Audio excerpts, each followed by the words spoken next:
I know I'm probably going to catch a lot of flack for this video right here, but I feel like it's one I have to make because I wouldn't be true to myself if I didn't.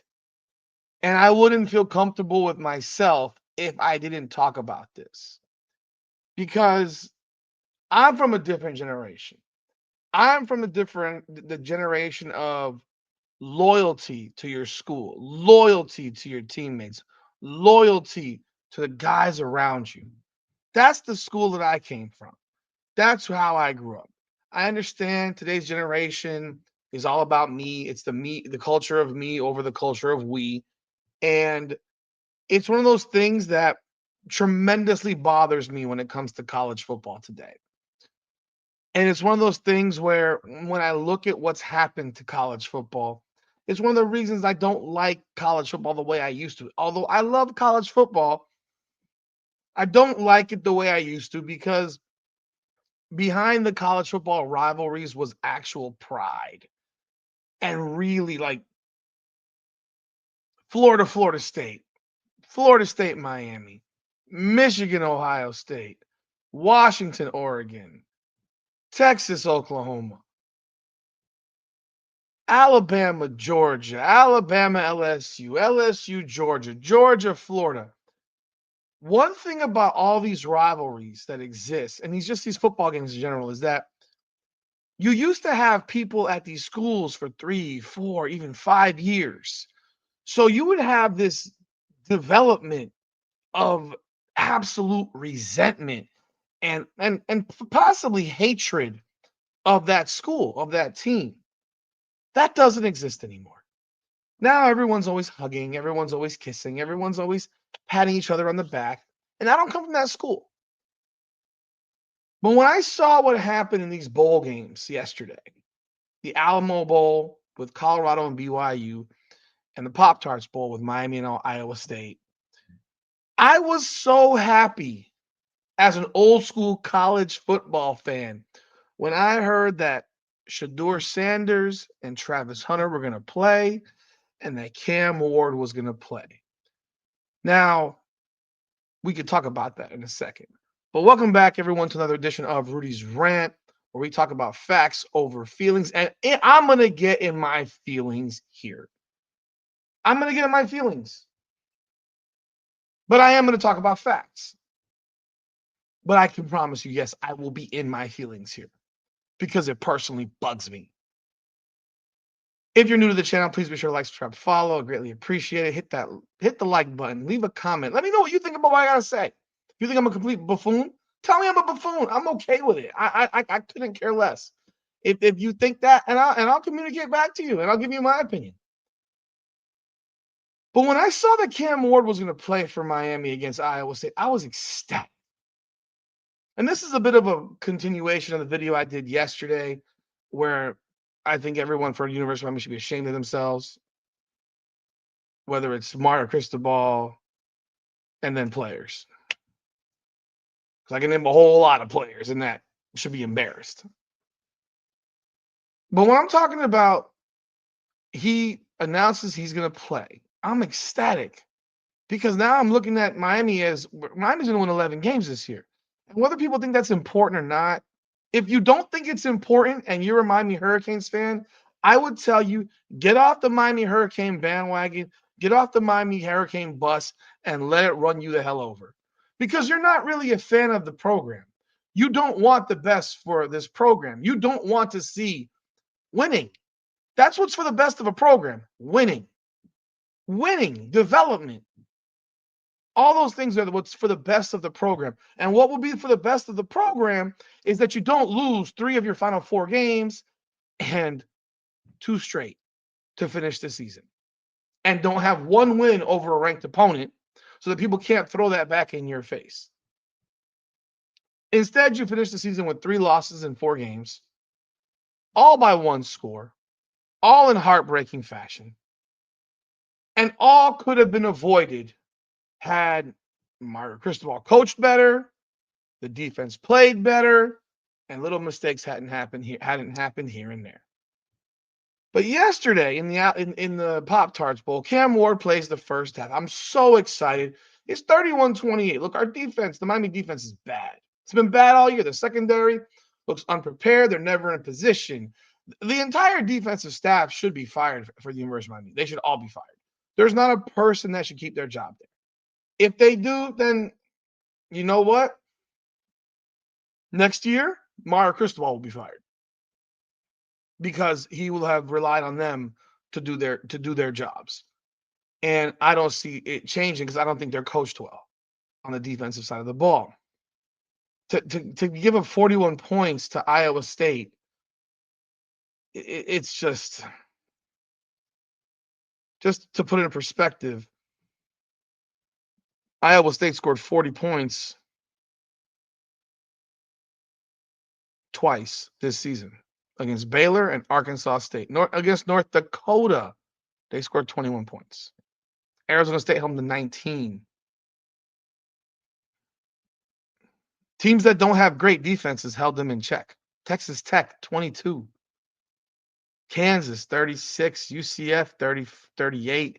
West Virginia, 28. Houston, 20. I mean, I have to think that Miami's got better athletes than these schools. So I can only look at how they're being coached and how undisciplined they truly are. Now, you knew Iowa State was bringing everybody. So when Cam Ward said he was going to play, I was like, this is awesome. Then you find out that Xavier Restrepo was opted out before the game, the day of, which I'm sure they were aware of, but as a fan, we weren't. So it's a real bad look, in my opinion. Sam Brown opts out. So you're missing 3 of your 4 best wide receivers because Isaiah Horton transferred to Alabama. And yet you're winning 31-28 at halftime. But you're still struggling from the same shit as always. Your defense can't stop a runny nose. The secondary is as bad as I've ever seen in my life watching any level of football. They are absolutely, utterly atrocious, which is why you need Cam Ward to play 4 quarters. If you're not going to play 4 quarters, Cam, then just don't play. That's just the way I see it. If you're not going to play 4, just don't play. But if you're not going to play 4, isn't it the job and the responsibility of these coaches to have Emory Williams prepared to play football? Prepared to throw the ball?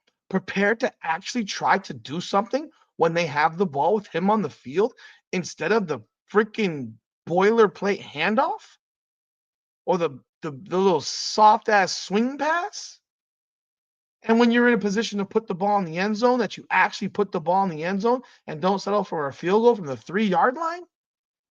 After you ran the ball on 3rd and goal from the 3?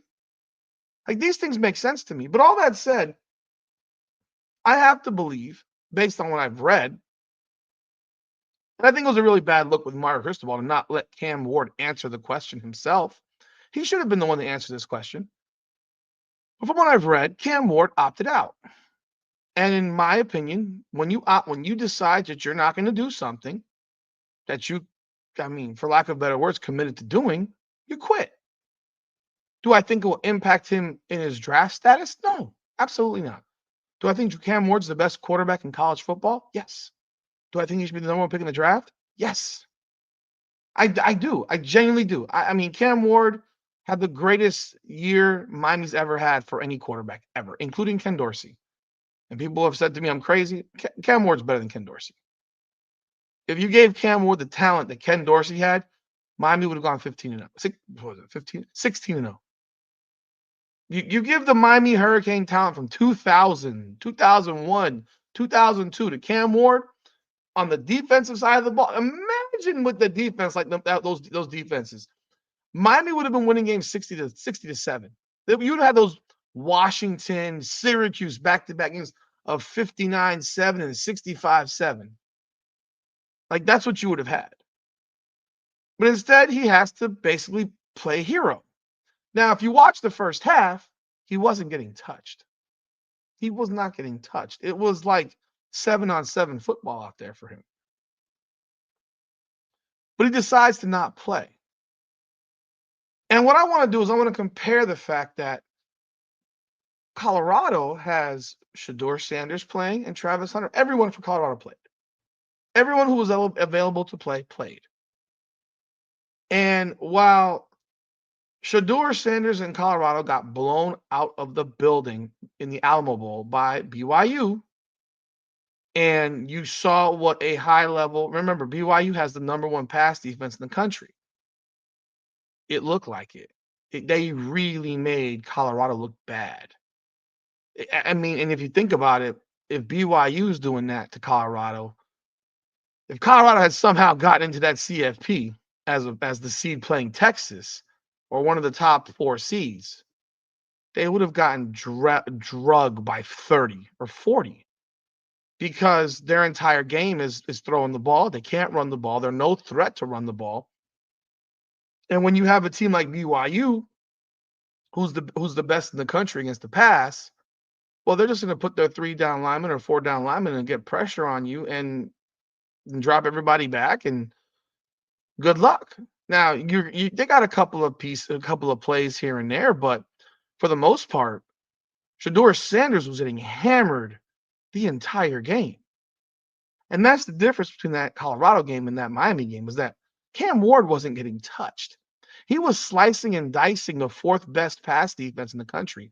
Iowa State had the 4th best pass defense in the country. He was carving them up. They had more yards at halftime in the air than Iowa State gave up in the air in games on average.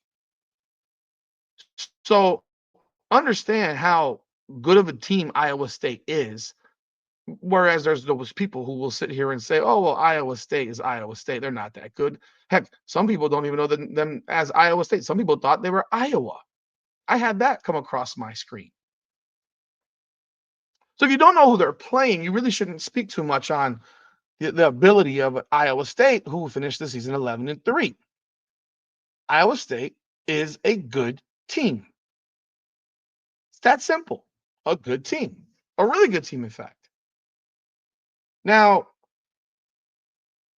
Miami had a chance to win.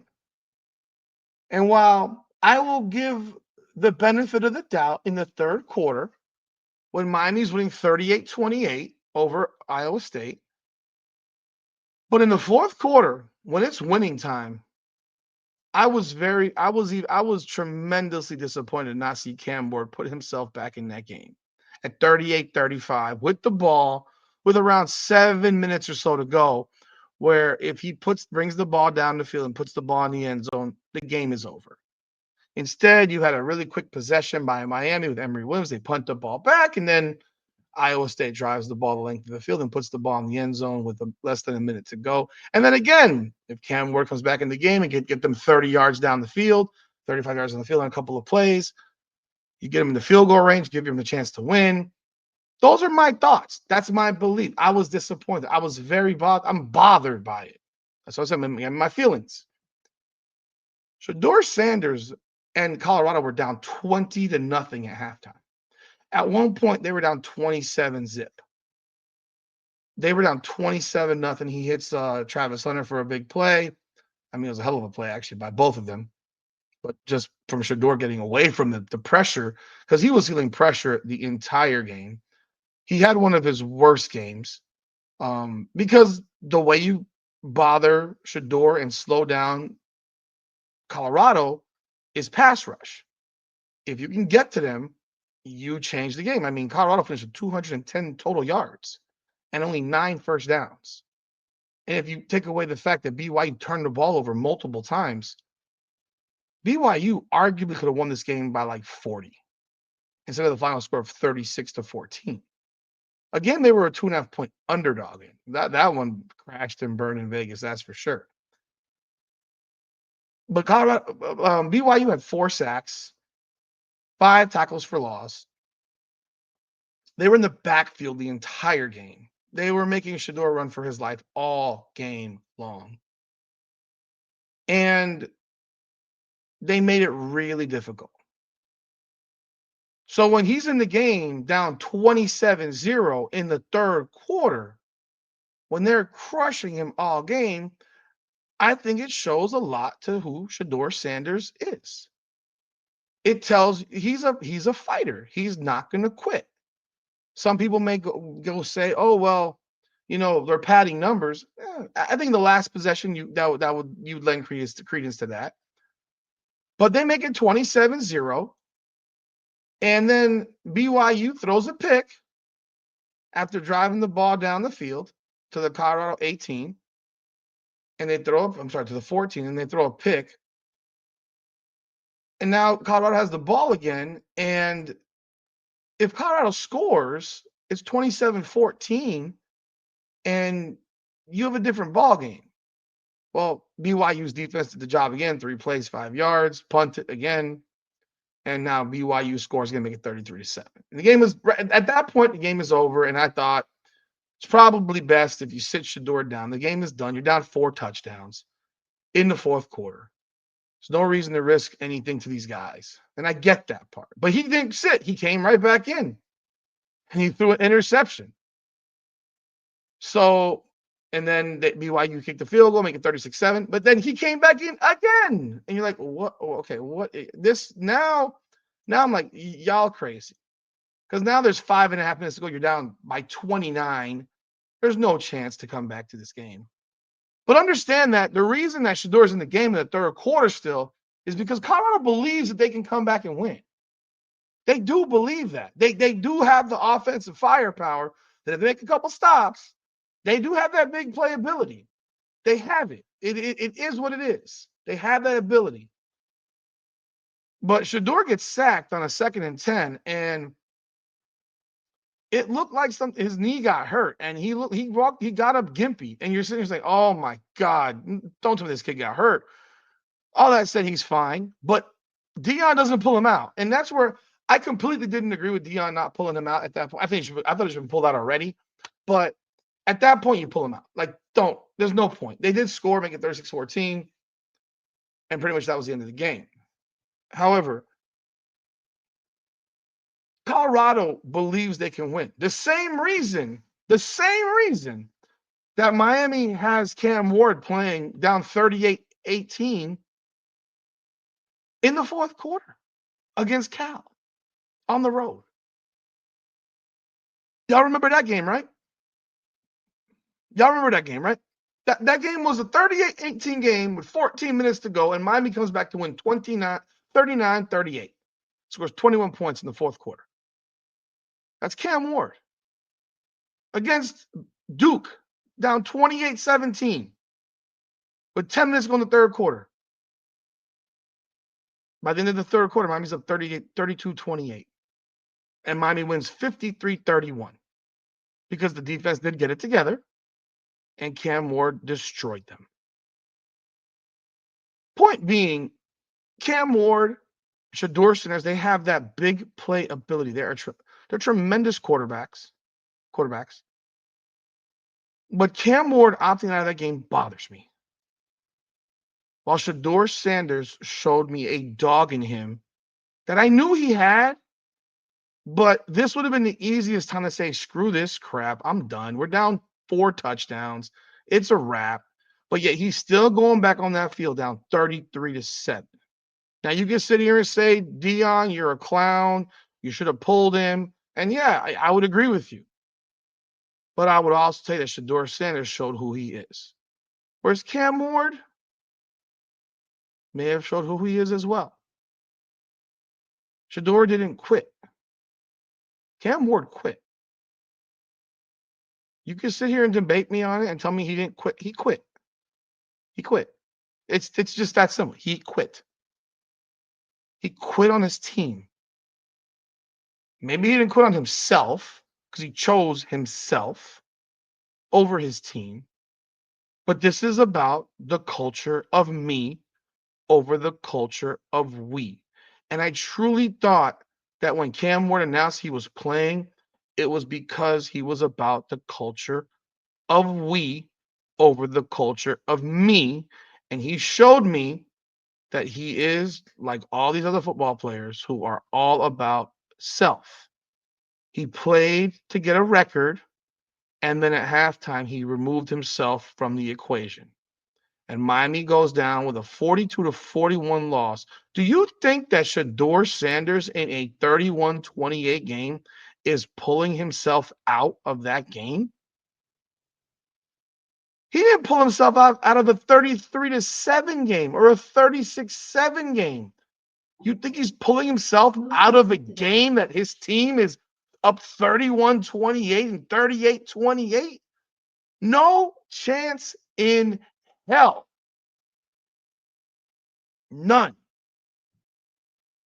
And so while I think that Shedeur and Travis Hunter should have been sitting on the bench midway through the fourth quarter, you see something in those guys that they want to compete. They want to compete. And I'm not saying that Cam Ward's not a competitor. He's an ultra competitor. But he chose himself. He picked himself over his team. And if you don't think being 11-2 matters, winning a bowl game for the first time in 8 years, Miami's won one bowl game in like 20 years, people. I want to confirm that. They've won like one bowl game in like 20 years. It's insane. They don't win bowl games. It's crazy how they have lost 1, 2. They've lost 6 straight bowl games. The last bowl game they won was in 16 against West Virginia. The same bowl they lost was back then it was called the Russell Athletic Bowl. They lost last year to Rutgers. They lost to Oklahoma State 37-34. They lost to Louisiana Tech 14-0. Wisconsin 35-3. Wisconsin 34-24. Before that, the Sun Bowl 20-14. Independence Bowl 24-21. Yeah, the same Russell Athletic Bowl game 36-9. No, they have not won. They've won one bowl game since 2007. If you want to go back to 2005, they've won 2 bowl games since 2005. And one of those was against Nevada. By 1 point. People, this bowl game mattered. It did. Whether you think it did or not, it mattered. Now you're going into an offseason having lost 3 or 4, hoping that more guys don't decide they're going to vacate the premises and leave you because they see the writing on the wall of utter failure in the future because their defensive backfield is terrible. Yeah, they've recruited some guys. We'll see how they do. I think the entire defensive staff should be fired, like I said. But Shedeur Sanders showed me something about him that Cam Ward showed me that he might not have. He's not willing to leave his guts on the line. And I also think that goes at times while I watch him play. Because when I look back at certain things that happen in games, I watch situations which Cam Ward can break the pocket, run for 15 yards, and get out of bounds. But he might run for 4 or 5 and then give himself up when he might have 10 more yards to run. You don't see Shedeur Sanders do that. And I can't believe I'm doing a video where I'm sitting here praising Shedeur over Cam, and I think Cam is better than Shedeur. I think Shedeur holds the ball way too long and he creates lots of situations that he deals with. But Shedeur showed me about himself, and he showed me that he's a dog. He's a dog. And Cam Ward showed me that he quits. You can disagree with me all you want, but I would have rather him not have played at all. Because what I saw in that second half, while he could have come back in again to save that game for Miami and win that game for Miami, I guess he thought it was better to watch from the sideline. I have no idea. Don't tell me it's a business decision. Because the same insurance policies that Shedeur Sanders signed, I'm sure Cam Ward got them as well. I'm sure Cam Ward got paid a boatload of money this year to play for Miami. And my problem with the opting out thing is you're paid professionals now. You need to stop the crap. They're not students. They're not even student athletes. They're just athletes. They're paid pro athletes. How many times do you really think Cam Ward went to class this semester? Ask yourself that. I don't know the answer. I'm just speculating. I cannot imagine that Cam Ward gave 2 shits about his academic standing at University of Miami for 1 semester. Because he's not going to be back there in January for school. He went there for 4 months, or since the spring, to play football. It's that simple. Don't remember when he signed. I think he signed after the spring, to be honest. But he he played. He went there to play football. He went there to play football. These are paid athletes. They're paid pros. Act like a pro and play. That's what you guys are now. You're pros. Act like it and play. NIL deals are being signed before you show up there. They're being created by the schools. That's what makes you sign. We all know this. We're not stupid. But I'm wholly disappointed in what Cam Ward decided because I thought an 11-2 season beating a ranked team to end the year would have shown people that yeah, Miami can beat a ranked team. Just didn't have a chance to play them because they weren't on the schedule. But it is what it is, and we found out. But let me know your thoughts. What do you think of this? Do you think that Cam Ward quit? You can't okay. You cannot deny that he quit. He did quit. He opted out. That is quitting. Do you fault him for that is the question. Do you think that he owed it to the Canes to play the full game if he's going to play a half a game? If you don't think so, then that's you. Do you think that Miami losing matters or winning matters? I think it does. If you're not going to play this game, why play the 10th game? Because Cam Ward was a projected top 3 pick by week 10. So what did it matter if he played week 11, 12, 13, 14? What did it matter? It didn't, not for draft status. Oh, to win a national championship? Oh, that matters? Shit. I don't know how much it really matters to people anymore. I don't know how much winning in college football actually matters to players anymore because most of them are just there for a check. Let me know your thoughts in the comments. Love to hear what you guys say. This is Rudy's Rant. Facts over feelings. Like, subscribe, follow, ring that bell, leave a comment. Appreciate y'all. Come on now.